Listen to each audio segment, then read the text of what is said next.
Alright, welcome back everyone. It's now too wide, too high, all the way throughout.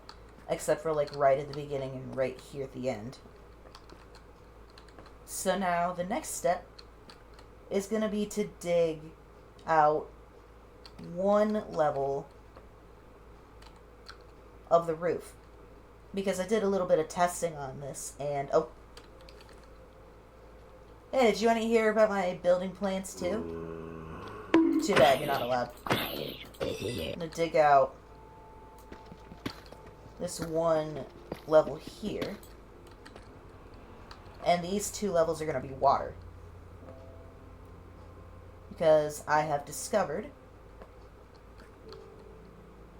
that you can go under 1 block high ceilings if you're in a boat. So that's gonna be our next primary focus. You ever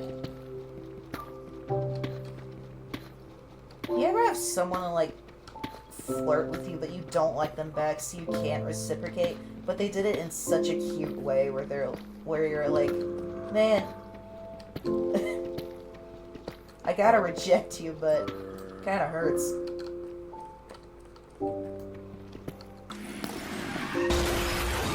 Well, what are you doing? Hey, buddy. You'll be hearing from my lawyer. I had a hell of a day yesterday. I decided to take a little day trip into Chicago to see the Bean, because I had never seen the Bean before. Like, all the times that I'd been to that city throughout my life, and I had not once seen the Bean before yesterday. And that was fun, you know? But on the train there, they were like, oh, the train was delayed for a little bit because the brakes went out momentarily. Oh, and I think somewhere in the back of my mind, I knew that was a bad omen. Because, you know, I did all my fun stuff, and I went to go home, obviously. I was sitting there waiting for the boarding call. And I was like, huh. It's a little concerning how all these other trains are getting delayed. And then as soon as I think that, out of curiosity, I go to the app and I look, and my train has been delayed by an hour and a half. You would think that's the end of it, right? It gets delayed by another half hour. And then another. And then another. I'm supposed to be home and in bed for work the next day at this point. 2 people approached me and asked me for money. And I'm just about ready to cry at that point. And then finally they're like, we're boarding now. And I'm like, oh, thank fuck. Like, as soon as I get home, it's almost kind of like the God, if you get me through this hangover, I'll never drink again kind of deal. But not quite. When you don't live in a big city, going to a big city can be wild. Especially if you have the Citizen app like I do.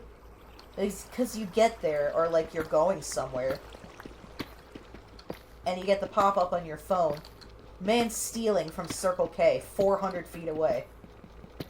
I'm like, oh, okay. And honestly, this time wasn't even as bad as a few months ago when I went there to go see the Midnight. That time I got possible dead body in the river 0.5 miles away. And then the night when I was trying to sleep in the hotel, there was all sorts of yelling. And one time I heard screaming and something popped up about an assault 0.1 miles away. Chicago is a mixed bag for sure, but it's a fun one. Oh, I also tried the Union Station's milk tea machine. I think I had like the jasmine milk tea. It was basically like if you took a cup of creamer and milk and put a flower in it. I definitely see the appeal. And it was edible for sure. But I just could not. I did not like it. Even going back to the train station, Like, just being out in the city, you see all these small businesses and stuff. You know, in a big city, you would think it would just be, like, corporate shit. But no, it was mostly small businesses. It's really kind of cool. I was low-key freaking out when my train got delayed. Because I was like, oh my god, you know. Not only do I just have this primal, childlike urge to just want to go home, but is it possible that, best case scenario, I'm going to have my sister who lives there drive me home? Or am I going to have to, like, find a hotel? Or possibly just be stuck out in the streets of Chicago? At night? I don't know. I don't know why that looks so scary. It's almost like there's a fire welling up behind me or something.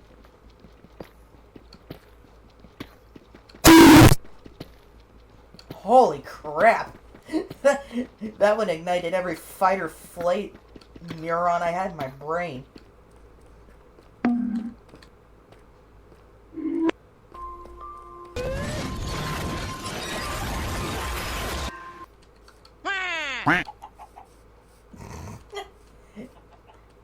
Two different flavors of wah there.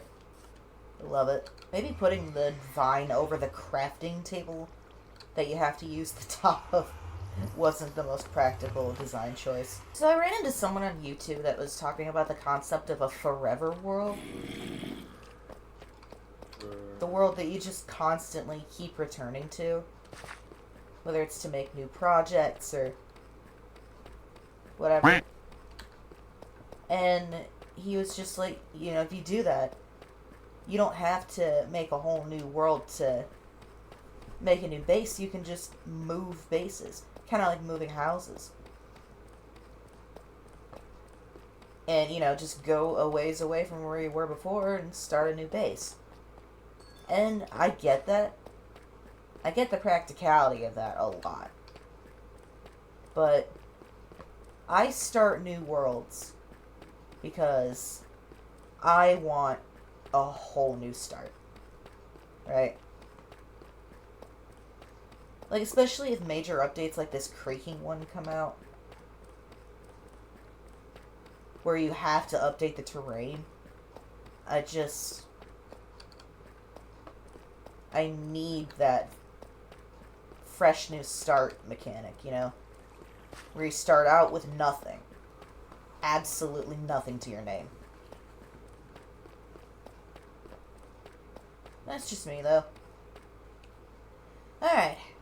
I'll work on getting the rest of this ceiling done off camera.